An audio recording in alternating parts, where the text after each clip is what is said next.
You filthy animals. How's my buddies over at the R2 Sonic Campfire doing today? Never well. Keep them warm. Oh, man. You guys should come. You're my good luck charms, man. I always catch fish with you guys. Is there room on the bus? Because I look at you guys, and the 8 or 9 of you guys impressed me a lot. You know, because I first ran. Okay. You know. No, go on. You guys. I don't do advertising. You're not going to see me on billboards or in newspapers, classifieds, none of that. Well, yeah, there's that because, you know, you guys are awesome. But Yeah, well, that's comforting to know in case I say something stupid. No, yeah. Oh, yeah. You're hearing it real That's time. kind of our thing, so don't step on our turf. Yeah, come on, man. Oh, man, I hope I don't. What we're saying is actually new, so that's why we're fumbling a little bit, but it's going to sound amazing. Welcome back to this week's Sonic Campfire episode with the Rutten River Pursuits podcast. We are Reality Outdoor Radio, where our mission is to get you in the outdoors by connecting you with the people, skills, and products you can trust. You can trust them. Mm-hmm. I'm Steve. This is Pick. I'm Will. Hey, I'm Colorblind Ryan. It's good to have you. Colorblind Ryan. Yeah. The Japanese call him CBR. That's right. There may be a reason I was clarifying which Ryan I was. I'll tell you about it in a minute. Well, What did you do? before we get into that, why don't you tell us about this month's sponsor? All right. This month's episodes are brought to you in part by Protection First Class Outdoors. PFC lubes were designed and developed to protect and lubricate your firearms, your bows, your tree stands, heck, all your outdoor equipment. What about fishing rods? Absolutely fishing rods, Stevie. You know it. No way. You know it. Guys, I'm telling you, this stuff was originally designed to use in automotive undercoatings. Now, it don't get more corrosive than that. I heard that. That's true. Hey, Ryan. Yeah, buddy. Does it leave a film or residue? Absolutely not, Brian. No film, no residue. This stuff isn't going to harm the bluing on your firearms, any other kind of finish you got on any of your other outdoor products. This stuff is the ticket. And what? Now, wait. I bet it freezes. It does not freeze, Bucky. What? Oh. But there's one more thing I got to tell you about. This stuff will also act as a cover scent. You got How many times you ever taken a well-protected and lubricated piece of equipment in the outdoors? It stinks, boys. It Yes, stinks. it does. Not this stuff. They got the earth and the pine cover scent mixed right into the lubricant. Wow. They Come thought on. of Can't beat it. everything. That's right, guys. Make sure you head on over to pfcoutdoors.com. Check out everything they got going on over there. Pick up some of that lube. It's the ticket. So this is our first Sonic Campfire episode of 2020, Yes, it is. we're going to kind of test run our new format that we talked about a few episodes I don't ago, like right? tests. We did.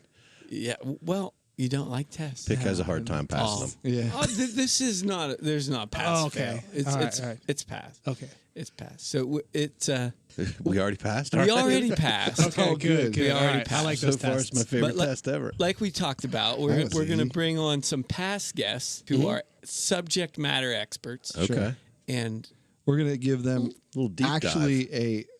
a guest Co-host role. host spot. Yeah, Wow. They're going to Yeah, I get like it. a they're going to be promotion. sitting around the Sonic Campfire Well, who do you got for us tonight, bud? tonight. If you go back to December, I believe, of 2016. Oof. One of my favorite episodes. Beep, boop, beep, boop. Yeah, you Time got to go machine way back. back. I think this is actually like episode 88 miles an hour. number 11. 11, I think you were saying. Yeah. Somewhere in that Yeah, range. somewhere. Yeah, Early. it was very early. We called it Time to Hunt, Time to Heal. Yeah. Dr. Ryan Motter from Motter Health Associates. We talked a lot about, in that episode, I wasn't there. I think that was the first episode that I missed. Oh. And it just, Oh, I now remember you it's- being jacked I about wasn't. it. Yeah, I was really upset, and I actually listened to it on the way to going fishing. The one I remember it very clearly. But anyways, really great episode about hunting and how to prepare yourself for hunting and how to take care of yourself, and we're gonna, I think, dive into that a little bit further tonight. Yeah, with our co-host. With our co-host. I mean, it's 2020. It's What are we 2020. Dr. Ryan, you there? I'm here. How are you? Life is good. I'm good. How are you guys? I'm excited to be on the show. doing? We're excited to have you. So what do you before we get into our tonight's topic? What have you been up to? I just got off a really good hunting season. I was just explaining to Will earlier. I was actually moose hunting this year. I took some time off, and I did a lot of deer hunting. I really took the last 2 or 3 months and really relaxed. I'm Nice. currently transitioning my business from I do in-home personal training to corporate wellness. And when I really wanted to dive into it, I really wanted to take a look at everything I wanted to do. And as I always explain, I'm the kind of person that, I can read stuff, I can do stuff, but I have to do it to believe in it. I can read all the stuff in the world. And so I really wanted to attack this whole wellness thing. And so I really took last year and really tried to learn every aspect of wellness to my degree and wanted to really hit the weak spot that I don't think I do good in. Right. And it was so influential, and it was amazing how it transferred into other aspects of my life, such as hunting. But coming fresh off hunting, I'm rejuvenated now and ready to get back into business and expand my business into the corporate stuff. Very cool.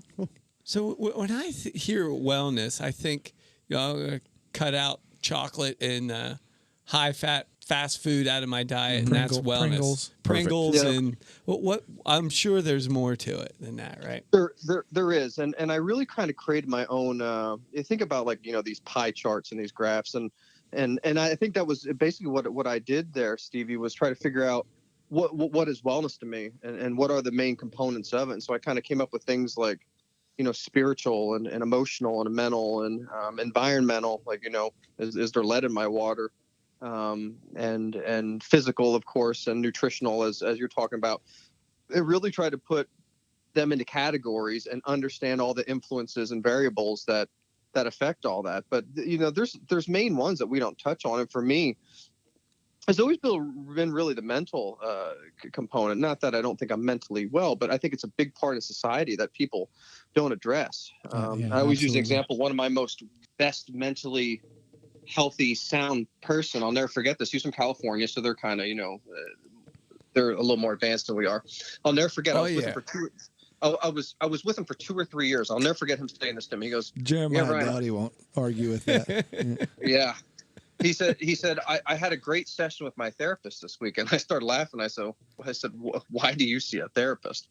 He said, well, I see him like I see you. He's a personal trainer for I said, you don't have any problems. He goes, exactly. He goes, I see him like I see you. He goes, I'm so busy. He goes, I take times to organize and prioritize all my thoughts and take strategic approaches, all of them.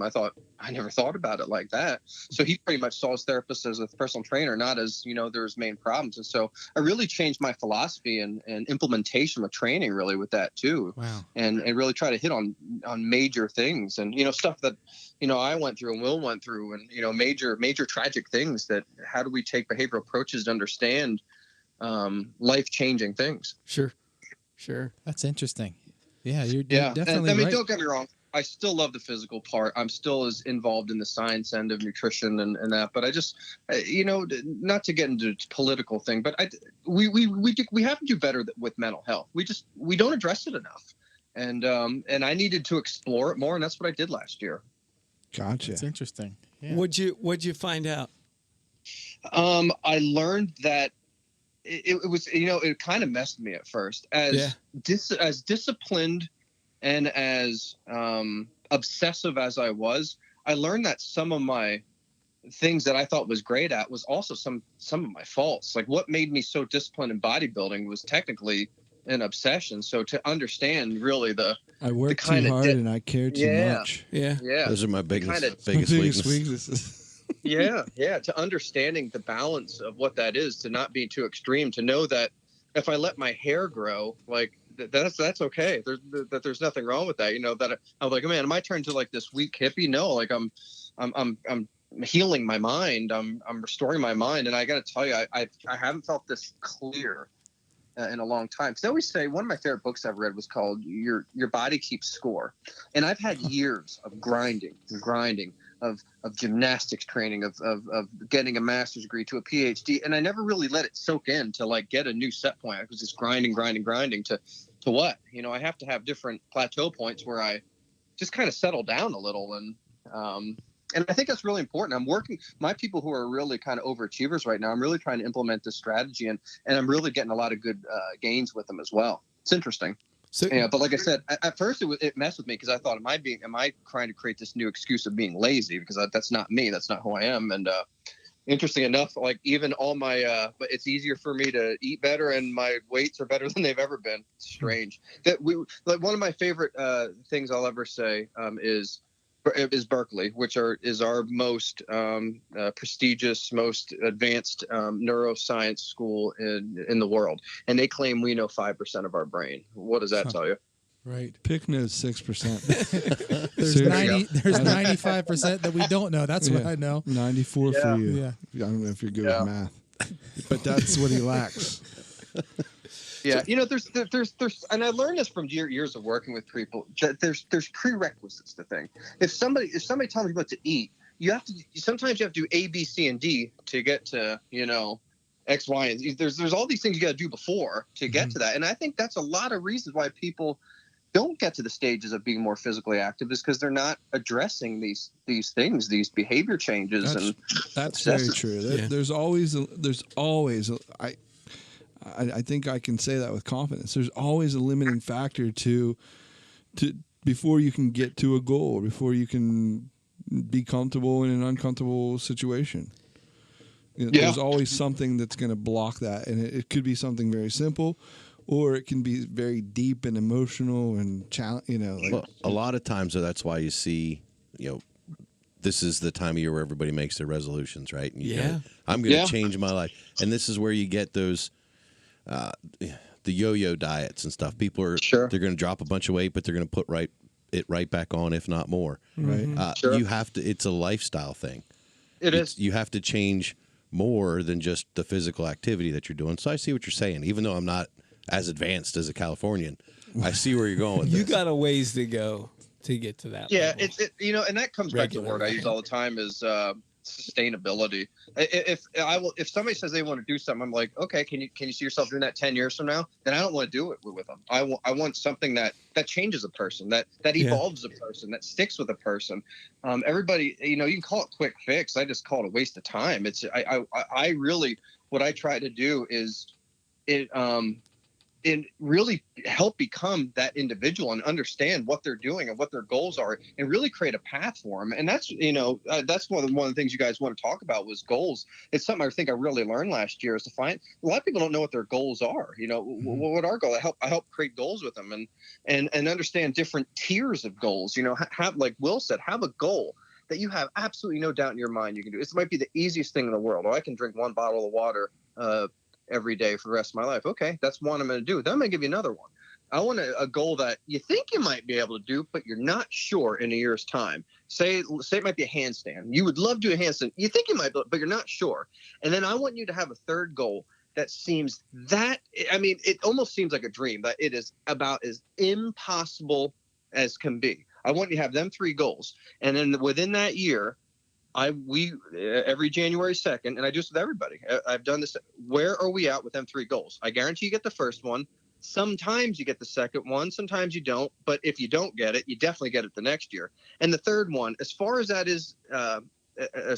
as that seems, you take about 2 or 3 steps closer to that than you ever did. And I use the one I use is I'll never forget the one front lever fitness move I've been working on for 10 years. That honestly, there was a part of me that I never really thought I could do it when I first thought of this goal.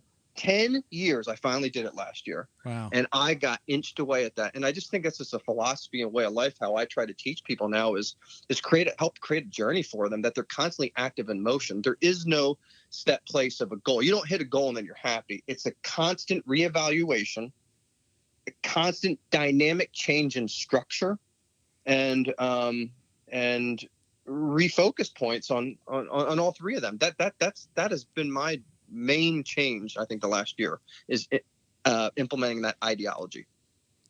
Anybody want to be a guinea pig? Yeah, I love them all. Yeah, give me anybody. I mean, and anybody around this table Stevie, I be, think you were signing up be for a that, guinea bud. pig for the three goals. We were talking about this today, honestly. Like, this is something that obviously translates to a bunch of different things everything in your life. And like you said, you kind of had to like take a step back and reorganize things. And I did. And do you have any secrets on kind of how you break down what's important when and make that I like that digestible? That was going to my next point. I think what people love about me is also what the same thing people hate about me is I don't give answers, I give possibilities. And that I think that is such a good question. Wow. Every week I deal with somebody, I want to know all the things we talk about, again, reorganizing and reprioritizing. Say the podcast is what, like when Will started to get his podcast, and that was the main thing going. Then I knew and we think about it playing a video game, you have 100% energy. You can only give certain amount of energies into certain parts of your life. And being okay with that. You know, people want to go all out into exercise, all out in nutrition. I don't do that with people. I say, okay, I think this week we should put a little more into exercise and cut and, you know, just give a little leeway to nutrition. Okay, I think nutrition is the most important part. Let's put a little there and like back off in the walking. There has to be a certain amount of fluctuating energies and focuses that you're not counterintuitive to what you're doing. You know, if you start putting too much energy and focuses, you're creating stress into exercise nutrition. So it's kind of counterintuitive. I mean, I get a kick out of that. Everybody says to me in hunting season, they're like, you lose so much weight. You're the only person that loses, and Will always knows about me. I eat worse in hunting season, exercise less than I do all year. What makes me different and lose weight in hunting? It's when I stop thinking. It's when, you know, when I'm hunting, you know what I'm doing? Hunting. I'm not thinking about anything else. I'm not thinking about any individual profile. I'm worrying about what's the wind doing here. It is laser focused on the one thing. So again, taking that ideology and putting it in a strategic form to really be dynamic with energies from week to week and being okay with that. No, like people are way too objective nowadays. They think, if I walk 10,000 steps and I'm supposed to lose 2 pounds a week, well, I can give you 6 million reasons of how that is not true. I can tell you this might affect it. This might affect your weight. This might affect your weight. But what I can tell you is all the variables that are and how to implement energies and strategies to does this sound confusing? No, it's certainly understandable. Yeah. And I just think that the key to all success is having a plan, but being dynamic in that plan and constantly moving. There's constantly energies. Like I might have an idea, like, okay, we're doing chest today, and just it's not clicking. I was like, okay, we're totally changing the game plan to legs because of, and Will's known that about me. We've done that. We've had a plan. It just wasn't clicking. We changed the focus. And being okay with that, accepting it. So letting yourself flow. So how do you go about picking goals? You know, if you were to ask me, pick 3 goals and that 1, 2, and 3, there are so many aspects of my life that I could possibly pick a goal out. How do you take your life and pick 3 aspects or 3 goals that you want to? How do you help somebody do that? Or what's the great question. So the first part is totally an interview process. I want to know, when I'm interviewing you, when I ask you that exact question, like how much water do you drink in a day? Like how much do you sleep? I want to see the thing that's probably most effective to you. Like, man, I don't sleep at all. That'll probably be the first thing. Or pain. Like my pain hurts that bad. Yeah. I could care less about how much water you drink if you're pain. So I'm studying you. I'm studying, okay, what is this, in my professional opinion, what is this person's main things that are on the forefront that I know I can help? Okay. And to them, what do they want? Like what's some of your goals? And kind of meeting in the middle. And we do this together. I mean, one of the things I hate about what I do, and you know, things like Biggest Loser and stuff has created, is that there's a hierarchy to me that, oh, you're Ryan, you're the trainer, you look down at me and yell. Well, that's not what I do. I work with people that, you know, they know, in my opinion, you know more about your body than I do. I'm just a facilitator to it. I'm going to give you my professional opinion, but at the end of the day, you're going to know more about that than I will. So part of my interview process is really, it's almost sometimes kind of like reverse psychology. I'm teaching people they know more about themselves than they think. Sure. But I mean, don't get me wrong. I do give my opinion. Like, hey, I think, you know, before we get into weight loss, like your pain's horrible. I don't even let's not even stress about weight loss until we get this pain under control. So again, identifying what I feel and the other person feels is the priority, and then the organizational tactics that we're going to attack it. Okay. Yeah. But I always make it easy for people. Like, one of the biggest things, like, if nutrition is hydration. First, it's the first thing I look at. And most people don't drink enough water. How much water you drink? I have no idea. Probably about a bottle. Can you drink a bottle and a half for me? I don't even tell them to drink a gallon of water. I'm telling you to drink a bottle and a half for 2 months.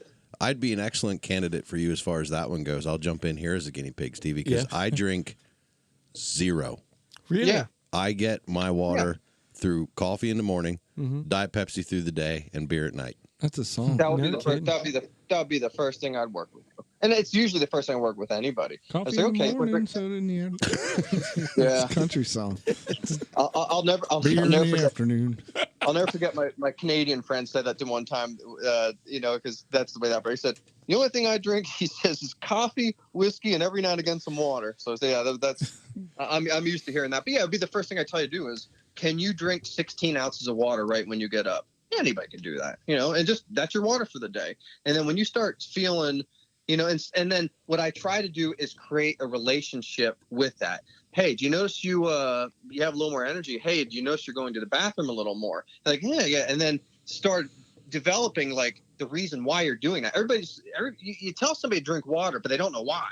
But if you start teaching them what it's doing, like, hey, my skin is a little better, it changes their psychology. And so that's one of the things I do is create relationships with foods and substances. You're supposed to exercise, but what really getting out of it? Oh, hey, I have a little more. I said, how do you feel the next day? Is your energy better? Are you less tired? Did you sleep better? Like, I try to pinpoint different things of why I'm having you do what you're doing, so you find it beneficial.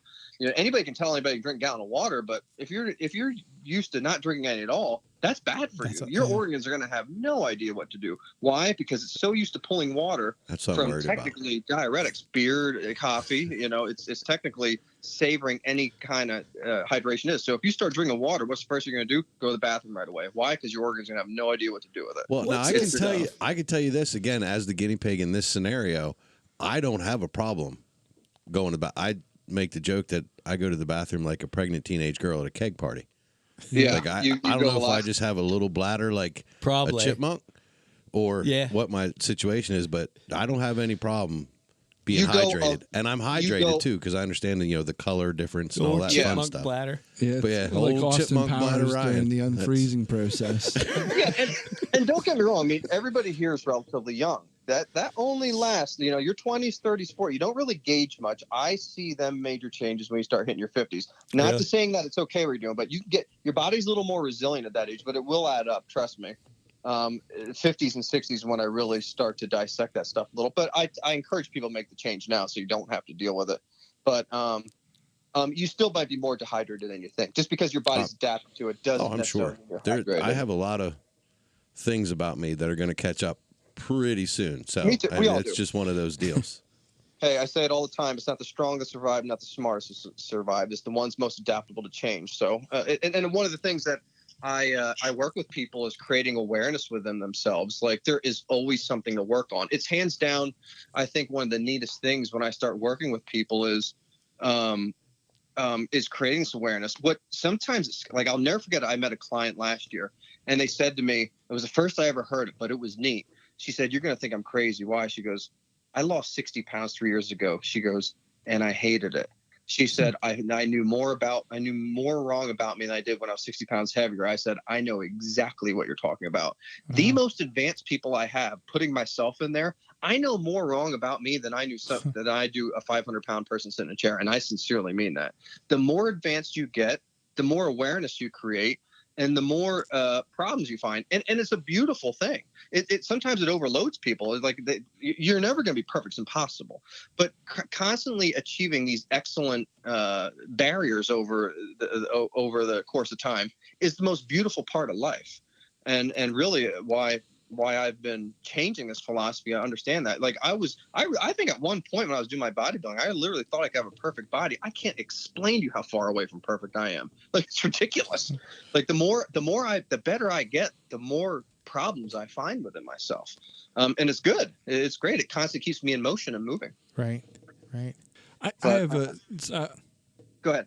talking about barriers, talking about things that just are, you're motivated to not be motivated. What motivates you to not be motivated? One thing that pops up in my head is I know how hard I've worked in the past to get a certain result, and it seems more like work than it's worth. So I don't know, how do you work through that? You know, why would I do the things that whenever I'm kind of just okay with the status quo? Yeah, how I look and how you're never okay, or I'm never okay with how I look or at times how I feel. But I know that I've worked hard in the past to do, and you know, even prior to working with you, Ryan, I've worked hard in the past to have not a great result. I don't know what that, you know. So no, it is a good question, and honestly, some of that does come down to a sense of self-acceptance as well. I don't think we should constantly be beating ourselves up to embrace that. And unfortunately, in today's age, we have this image that we're supposed to. We feel if we do X amount of work, that this is the way we're supposed to look. And I will tell you, interestingly enough, I don't even look at that anymore at all. Yeah. When it comes to weight loss, I can't explain to you how much I don't care about weight loss anymore. I don't. Sure. And it's interesting. I've seen so many people evolve and get better, and literally, that's not even on our radar. But no, I think that's an interesting question. I really kind of ask that for myself sometimes too. But again, I think it's just readapting, and sometimes you got to let go of the past, some of the stuff you do, because if I get caught up in some of the stuff I did in the past with bodybuilding and stuff, I think I'd go insane now with constantly comparing myself to that. I can only compare myself to the here and now and where I'm going in the future. Yeah, I mean, how hard is that to do? Very hard. I mean, I know I was that's something that I look at. You know, me too. I say, you know, well, I was XYZ athletic kind of, you know, I had decent success early on as a wrestler and blah blah blah blah blah, and I had a certain amount of physical prowess throughout my life, but you know, it's not there anymore, and I can't call upon it like I used to. And, and it's crazy that, you know, to have, like when we were working out with you and Leanna would work circles around me, and it was just, in what world is this little tiny woman, you know, able to do your world, Will, in your world? I guess. No, it's true though. But like, what, you know what I mean? I just have twice or three times the body mass she does, and I'm moving different things. It just, I know we're all different, but it is a mind F to kind of to go through, you know, to watch it. And I think it's hard. And you know, anybody that's really successful, especially really good at sports, you do have to have a degree of egotistical in you, and I do. I'll be the first to admit it. But I also think your priorities change as you get older. I mean, the bottom line is wrestling was probably your life back then. It's not now. You know, this podcast is, and do I think self-image should be on the forefront of your focus in your life? Of course not. I think your health should be. And if I were to look at the successes we had with Will, I could care less about his weight. I mean, I think he enjoyed life better. I think he got more confidence. I think his pain was better than ever. I think he developed a relationship with his body that he never knew. But again, we strictly go off what weight's being lifted and what our body weight is. I personally could care less about it. But how do you get rid of that thinking? When you live in my world and that's all you hear about, it's easy to. But to any other person, I mean, I can't explain to you how much I hate. I got to lose 10, 15 pounds. It irritates me, I think, at this point. I don't want to hear about that. I want to hear what somebody's bad at and help them get better at it. And if they lose 30 pounds along the way, great. I could care less about it. So, if they lift this much weight, don't care about that either. So what do your clients normally tell you when they come see you? Like I can't imagine it, like weight loss is not one of their number one goals, right? Yeah, it is. I love when someone comes in and says, I just want to feel better and be healthy. if they give me that attitude, I make magic happen. I'm telling you, because they come in with just, I wouldn't even say a vulnerable state, but just a very clear, healthy mind looking for direction. Sure. It truly is an energy focus.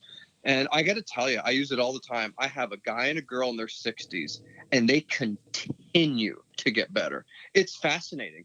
Every year, not only they get better, they get significantly better. And they're at the age where they let the whole ego thing go. They could care less what they did, like with what I did in bodybuilding and Will did in wrestling. They let it go. They learned that as in the past. They're dealing with right now. They compare themselves to last year. And I think as you get older, you start to compare yourself, especially when you start getting your 40s, 50s. You start to look at other people like, yeah, I thought I was in bad shape, but they're in really bad shape.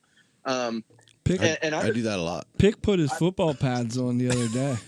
Just staring at himself in the mirror. I snap on the helmet every once in a while. Dude. I can still wear my dress blues. I just can't button them. But I can still wear them. That is the ultimate goal, right? To wear the football jersey by the age of 60, right? But no, I have one client who has one kidney. He almost died.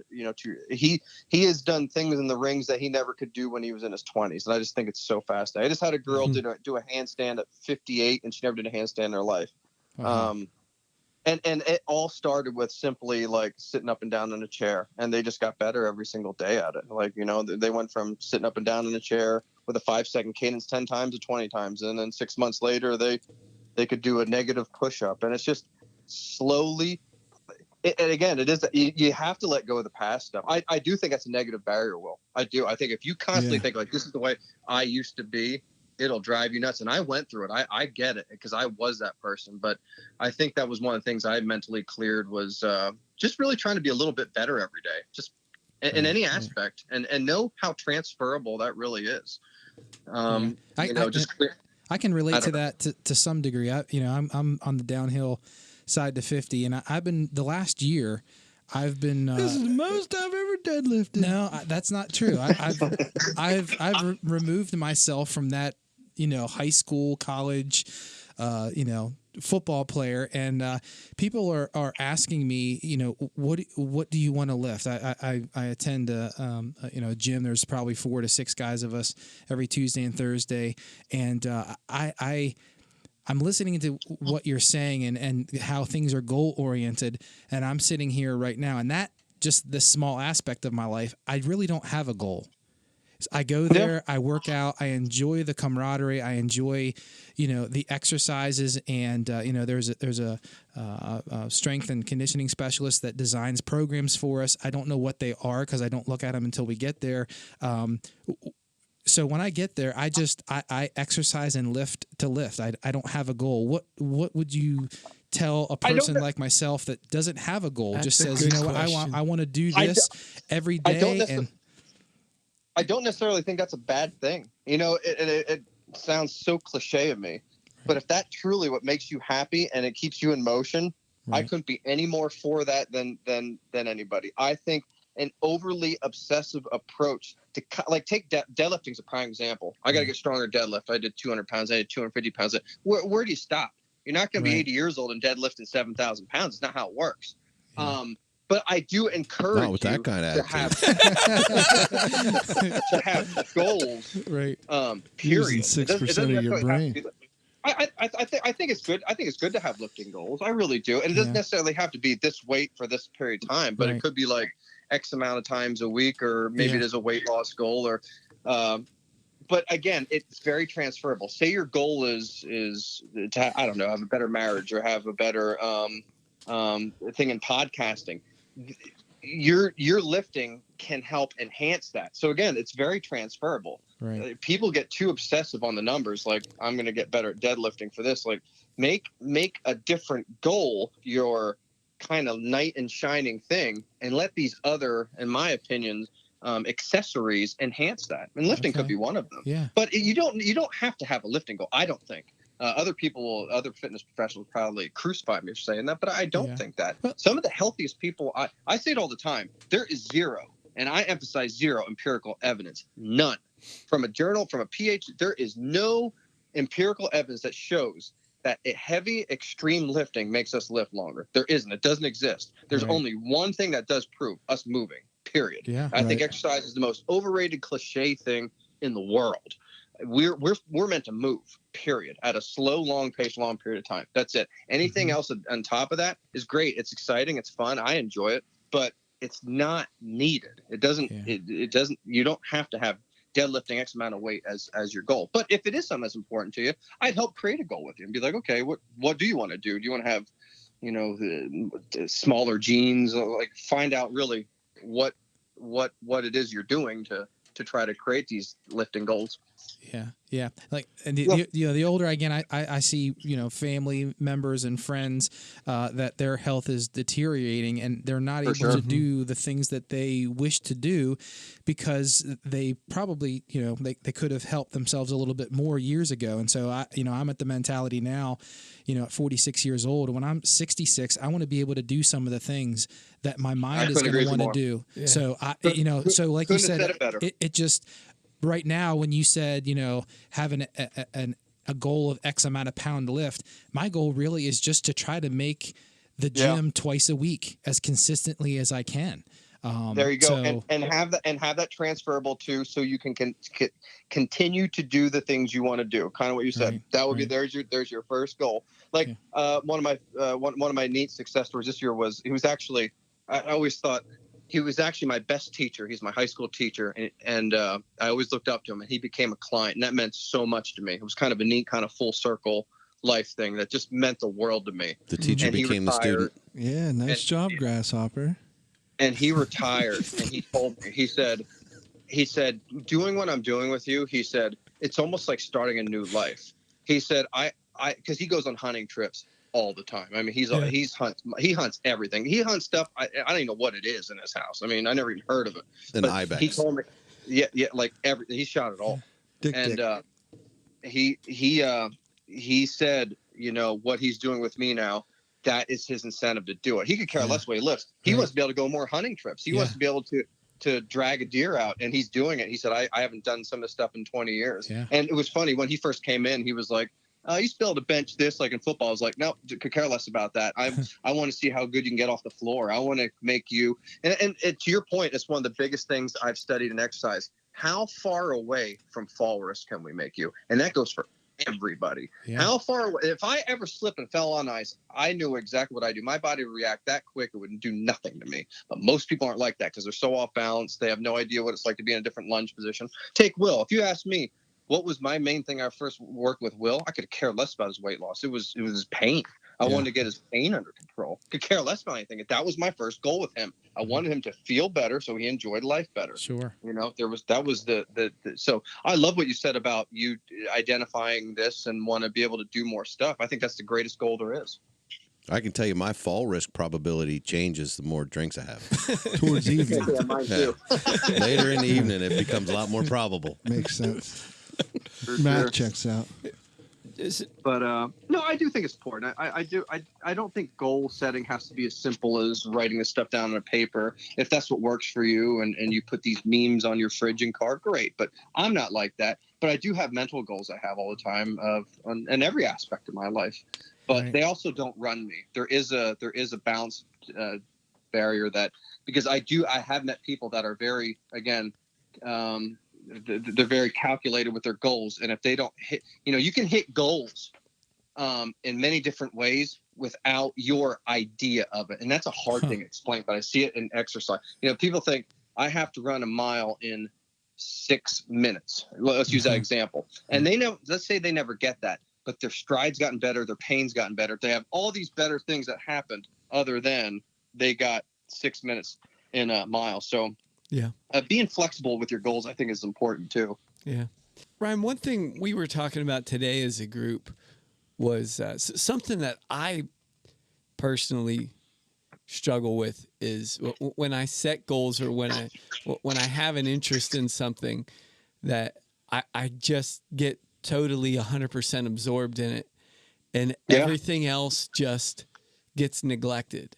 Yeah. And I think that's a problem. It is. Yeah, it is a problem for me, and I don't. What do you talk? I'm sure you have to have clients that when they come in, they want to lose weight or whatever, or want to, that's all they're focusing on. Their entire life is centered around that. How do you stay, or what advice can you give on staying, grounded in all these other areas of your life? I think being mindful and aware is the first thing. So you identify that you're like that. But two, like, one of the things I do is constantly bring up the things that they may be neglecting, to say like, hey, don't forget about this. Don't forget about this. And that comes back to my thing I said about having, like, you're playing a video game at 100%. You can't put all your energy into one thing. You reassess and your dynamic every week to what you're putting your energies into. And I will tell you, it's probably one of the weirdest things I learned. I thought you had to be overly, ridiculously consistent with things on a day-to-day basis to take exercise nutrition. And I gotta tell you, you don't. I mean, don't get me wrong. I'm not telling you to eat great one day and go off but I'm telling you to be more mindful of eating as a whole. And it does more for you than just taking the approach you do. But to your point, what's one of the worrisomes on my part, if I have somebody who is really obsessive, and let's say it how it is, like a winner, they know how to, they're going to do it. Then you start getting into overly obsessive thing. And I deal with that with people too. Yeah. I have 3 or 4 clients, I think off the top of my head, that I constantly am pulling them back because they're so in this thing they're working on. I'm like, hey, you're not living. Like you didn't, what should I do? I don't know. Go get a popcorn, go to a movie. I can care less. I don't care.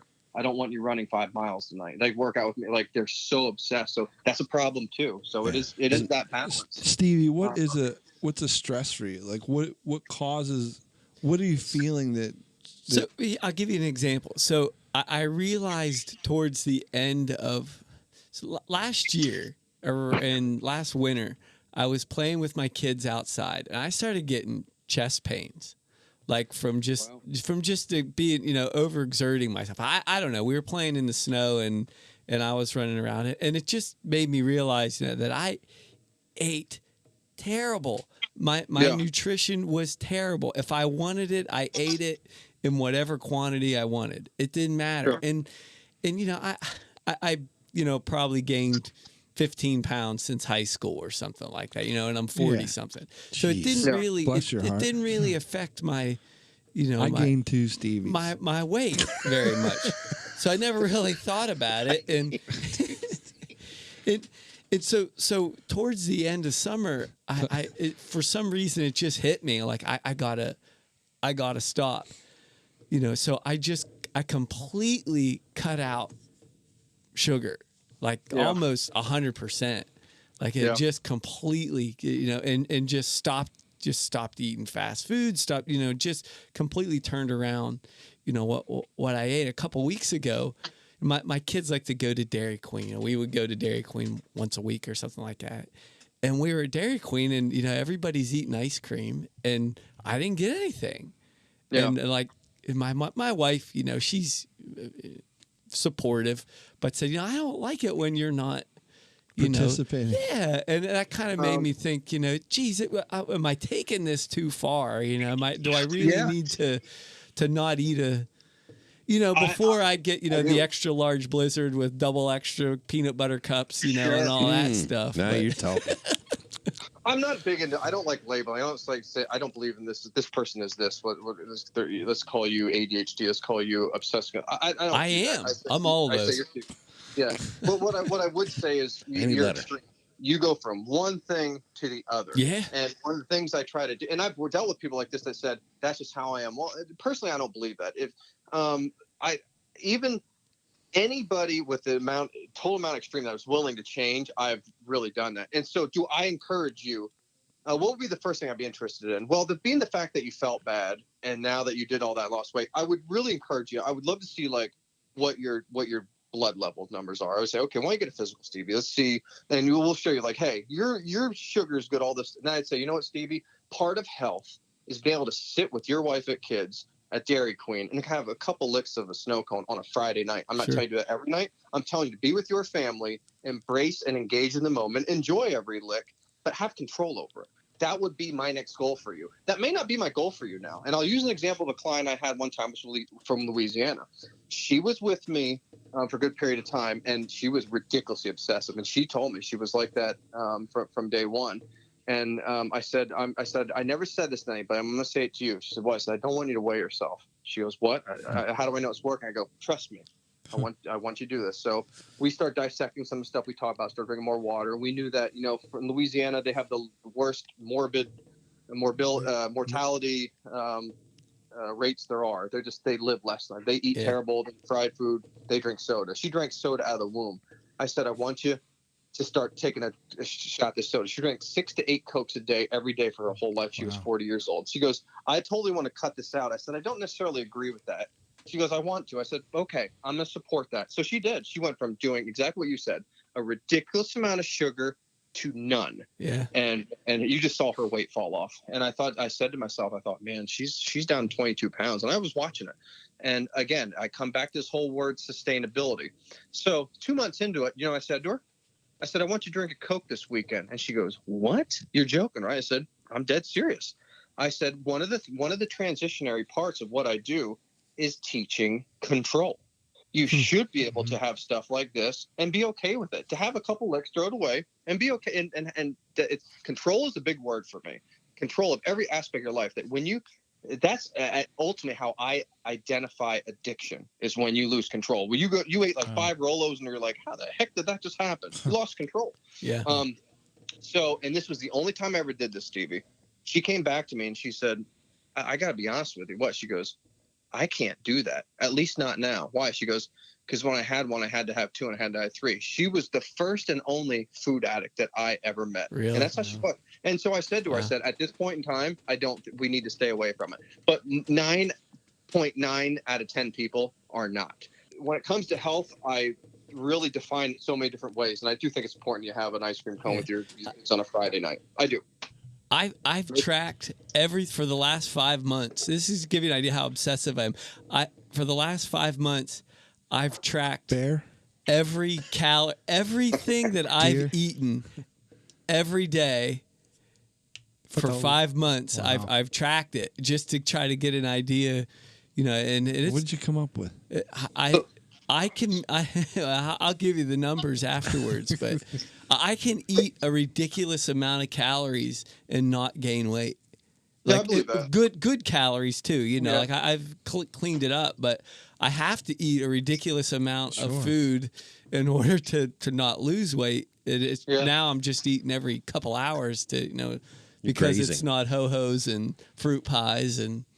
My question to you would cakes. be: is what you're doing now? Is this something you can see yourself and want to do the rest of your life? Absolutely, absolutely, then yeah, I'm on board. yeah. It's which I didn't think it would be, 4 or 5 months ago. But again, same thing with Brian. I've been telling my wife. I have a 9-year-old son, and a 7-year-old son, a 5-year-old daughter. But I want to, when my oldest son is 13 years old, I want to be able to outrun him. So if I can at least hold on to this for 4 more years, and he's pretty fast now. He's quick. You want me to hobble him, bud? We can make you a shoe in. If I can beat him in a foot race, like a 30-yard dash, I'll be good. But You're only as young as Hardy you feel. Yeah, I love it. I think that's great goals, and I encourage you to do it. I'm willing to bet you though, if you add them little ice cream days in here and there, I bet you actually lose more weight than you continue to do what you're doing. And I sincerely mean that. Yeah. When I started doing that screwed with me. I was like, wait a minute, how's this working? But it has more to do with the mental aspect of your thing. I know for me, the biggest thing, life is about moderation. Yeah. You have to give yourself those days. If you don't and you deny yourself, you're going to regret it later, and then you're going to binge, and it's going to get nasty. Yeah. My problem is I have a major addictive personality, so I can't live life. Personality. Major addictive. Reporting for duty. I cannot. I can't live life in moderation. I'm all in type of guy because of my addictive personality. I know it. I know what I need to work on. Yeah. And one day I'm gonna. I'm just saying that's what you guys should do. I will tell you this, if this gives you any hope. I never met anybody worse, more of an obsessive addictive than myself, and I've gotten better. I do believe when there's a will, there's a way. I personally hate when people There's a will right next to me. So he's got hope, all the hope he needs. I'm telling you, one of the hardest parts I ever went through was when I went through my bodybuilding, and I knew I was done with bodybuilding, going into real life, to realize it took me 2 years later to realize that my problem I pretty much capitalized on. I thought that was this great gift, and it was at the time, but there was also some negative stuff because I was so addicted. I was addicted to exercise, and it took me a little to really be free from it. So if that means anything to you, and I come from very addictive genetics and background too, so it's in my blood. So when you were, let's try to get a frame of reference here, if you don't mind. So when you were bodybuilding, you were, how many hours a day would you say you spent training? It's my life.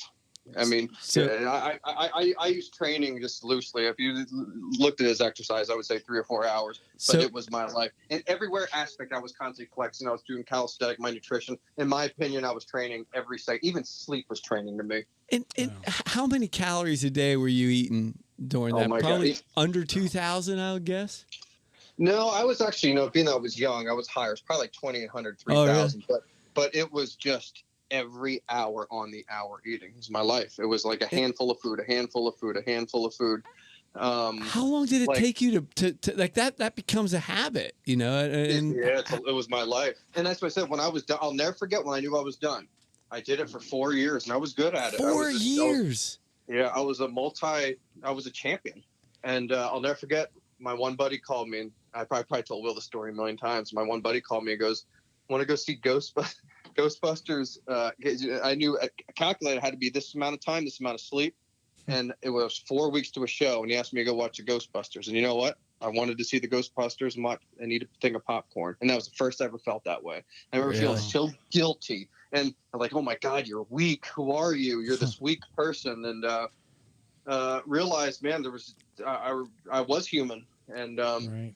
But yeah, I mean, it was funny when people start doing journals. Like, do you ever do that? I was like, to an extreme, you have no idea. Wow. I mean, I calculated micronutrients down to folic acid, and I was ridiculous. I mean, I was insane, if you ask me, looking back on it. But I was learning. It's how I learned. And don't get me wrong, I got a lot of good from that. If you operate at that capacity, if you even take a percentage of that and put it into real life, you can constantly get better. Yeah. But I'm telling you when I told you about just adding that ice cream in, when I started doing that and I started to get better, that messed with me. I was like, how is this possible? I thought you got to be perfect, but you don't.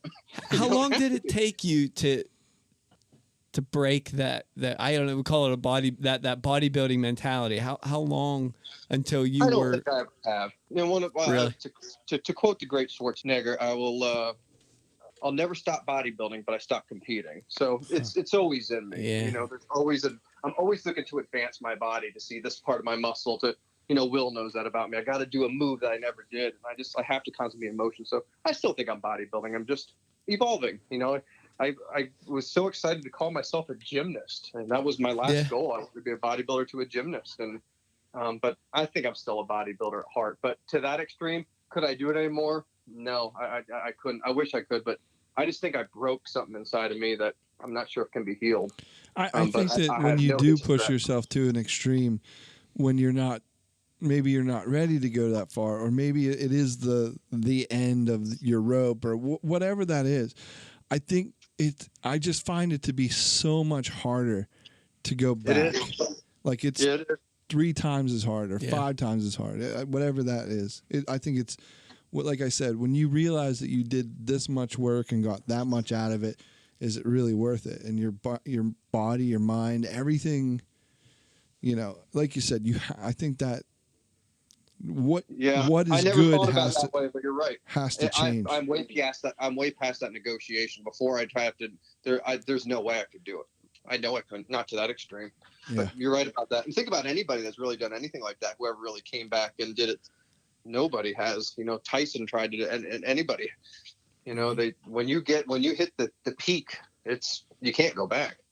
So I think it's important to hit the peak at other things, and one of the things that I thought was neat was I wanted to learn to be okay at something, and so Will loved this. I started playing guitar, and I'm bad at it, and I love it.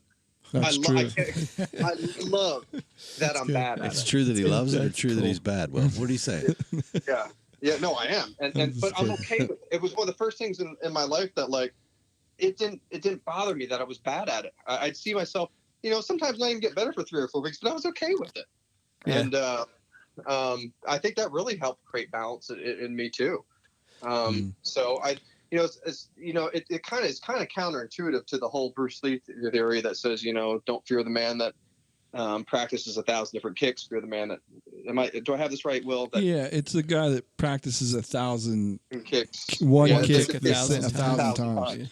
Yeah. So I think it's a little counterintuitive to that, but I know for me it's good. I think it's so good for me to add a sense of diversity to me and constantly change me and because where was I supposed to go? I didn't want to lose any more body. If I didn't want to lift anymore, my body started to hurt.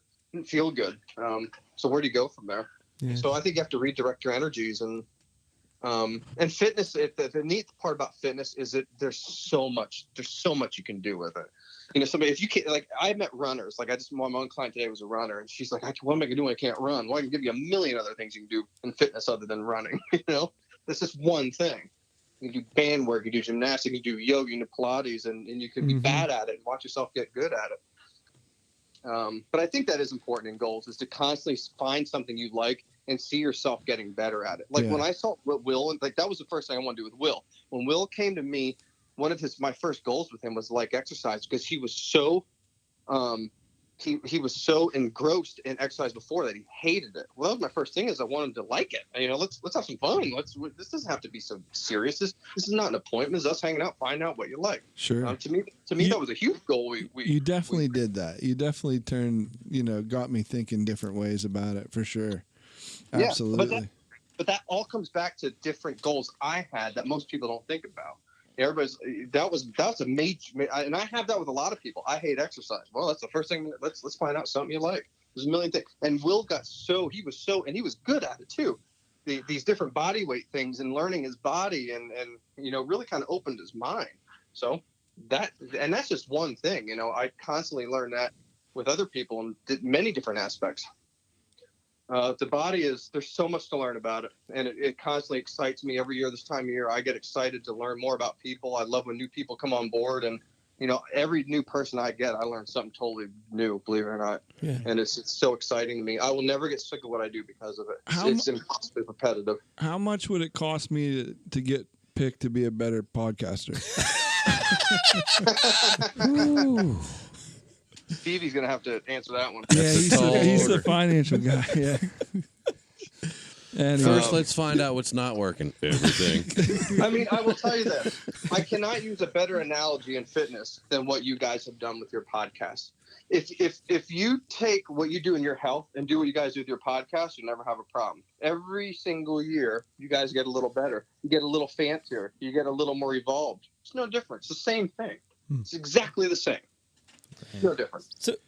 So we're about out of time, and this is a bit different, and I knew it would. I was hoping it would turn this way. We typically spend an hour talking about circle hooks or broadheads or bear traps or something. I got a lot of moose hunting I want to talk about too, so get me on again.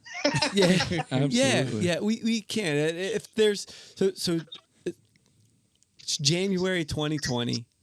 Everybody has their fishing license. Everybody has their fishing license and a laundry list of goals that they're hoping to achieve in 2020. What's some advice you could give, some parting advice you could give Dr. Ryan to help drive that point home? Make them realistic, make them achievable, make them sustainable, and be willing to be vulnerable. Know that you're going to fail. It drives people nuts. You're going to fail. If you're going to have to go, you're going to fail a million times. That one time you won't. And that one time is the best feeling in the world. There's nothing like it. Yeah. After you lose 10,000 times, that 10,001 times is the best feeling. So be prepared to lose. But if you're willing to get it, be in motion and keep moving. Yeah, that is cool. Yeah, I'm definitely going to take home your. I've spent years and years and years preparing myself. I am used to failure. I cannot wait for that one time. It's coming. It's going to be. I feel it. It's going to be awesome. Yeah. I hope I'm there, brother. I hope I'm. That's what I loved about the gymnastic stuff. This one move that I worked on for 10 years, I can't explain how good it felt. Like I saw myself get better at weights in weeks and months. To see you do something you worked out with years It's undescribable. The triple Lindy. Yeah. Long back to goals. school. Long goals. We'll talk about it later, Steve. Rodney Dangerfield? Yeah. The triple Lindy. I'm going to land that jump. Well, I like your process and your mentality of the 3 goals. Oh, yeah. You know, one that's definitely achievable, one that you may not think you may think you're going to achieve, and the third one is like something you don't think you're going to achieve. So that's something I'm going to take away from the table tonight. Yeah, keep in motion. And that's one I created. Like, I didn't read that out of a book. That's one I learned from working with people. I'm like, if you embrace that, you won't get sick of fitness. It's impossible because. Yeah, but you have to accept that you're never going to. There is no, like Rogan had that on his podcast. There is no state of happiness. It does not exist. But the state of excellence, where you hit them little goals along the way, that's right. That's the greatest feeling in the world. So once you embrace that philosophy, life gets easier. And fun. Dr. Ryan, before you go, how can people follow you or contact you? Are you accepting new clientele right now? Yeah. What's the best way to get in touch with you? Follow my Instagram. It's Modern Health Associates. The same with Facebook. I'm on there too. I know I got to expand my social media more, but check me out, modernhealthassociates.com as well, or .org. I'm sorry. And you can check my name, Ryan Motter, on Facebook or Instagram too. See me following there, but you're going to see me posting a lot of different people, a lot of different clients, a lot of different goals. I have 70-year-olds. I have 15-year-olds. I have professional athletes. I love them all. I don't like one more than the other. I just like people that are willing to get better at life. Awesome. Right. Thank you. Thanks, guys. Do you like coffee? Do I love coffee? I love coffee. Interestingly enough, was one of the things I'm trying to get that whole word control over, because I got out of control with coffee over the Well, it's gonna get a little more out of control for you here. That's how I get my water in the morning. We have our fine friends over at Duck Blind Coffee are generously giving our guest hosts. We'd like you to migrate over to a better cup. Nice. Mm-hmm. So I'll get you set up with some of that. I'll send it to you. Okay, sounds great. I love it. Appreciate you guys. Thanks, buddy. Thanks, Appreciate it, man. Keep up the great work. You too, man. If somebody else wants to migrate to a better cup, Bubby, where should they go? They should go to duckblind.online. Denny, they're good people. They know what they're doing. I gotta fly over there. Again. He does it every time. He's on the show. Stuff. It just blows up our mind a little bit and kind of gives us something little something to chew on for a while. That's his guest host, Stevie. Before we roll out of here, why don't you tell people about our other sponsor? This month is also brought to you in part by Miser Creative LLC. Rutten River Pursuits podcast is a production of Miser Creative LLC, and if you're interested in starting your own podcast, or if you need help creating video content for social media, look us up. Give Will an email at will@ruttenriverpursuits.com for more information or pricing options. How about those guys over at Miser Creative? Top-notch people. I love me some misers. All right, guys. They're good, bud. Thanks. That was another great episode. Yeah. Heck yeah, it was. That's a wrap. Did you get anything out of it? I tell you what, I'm just like, my I mind hope is you blown. did. You have to. The funny thing about Stevie got him on there for you. the first I love episode we have, you got to listen to it like 2, 3, 4 times to. It's like like watching a good '90s comedy flick. You have to watch it like over watching and The Big over. Lebowski. Or Yeah, something. you got to watch it over and over There's again layers to really appreciate it. Yeah. But all right, hey Pick, how can people follow us? You can follow us on all of your social media properties, such as the Facebooks, the Twitters, and Instagram. Head over to RuttenRiverPursuits.com. Don't forget the YouTubes. Check out them YouTubes. Rutten River Pursuits Podcast. And don't forget to listen to this and all episodes on Apple Podcasts, Spotify, and iHeartRadio. I heart those radios. Good on you, boys. Thank you. Bring 'em weedless. See ya. Get outdoors.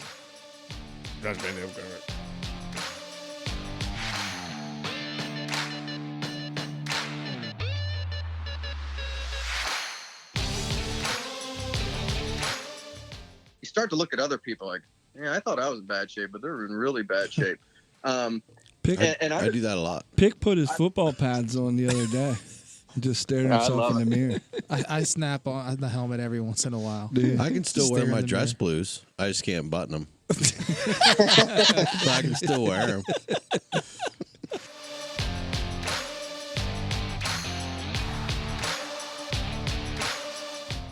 Where do you stop? You're not going to be Right. 80 years old and deadlifting 7,000 pounds. It's not how it works. But I do encourage Not with that you kind of to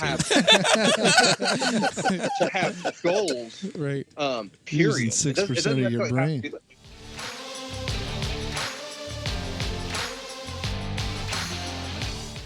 When my oldest son is 13 years old, I want to be able to outrun him.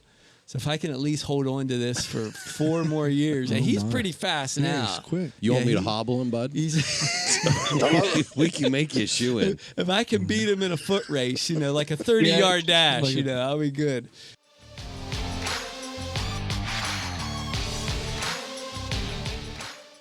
Every new person I get, I learn something totally new, believe it or not. Yeah. And it's so exciting to me. I will never get sick of what I do because of it. It's impossibly repetitive. How much would it cost me to get picked to be a better podcaster?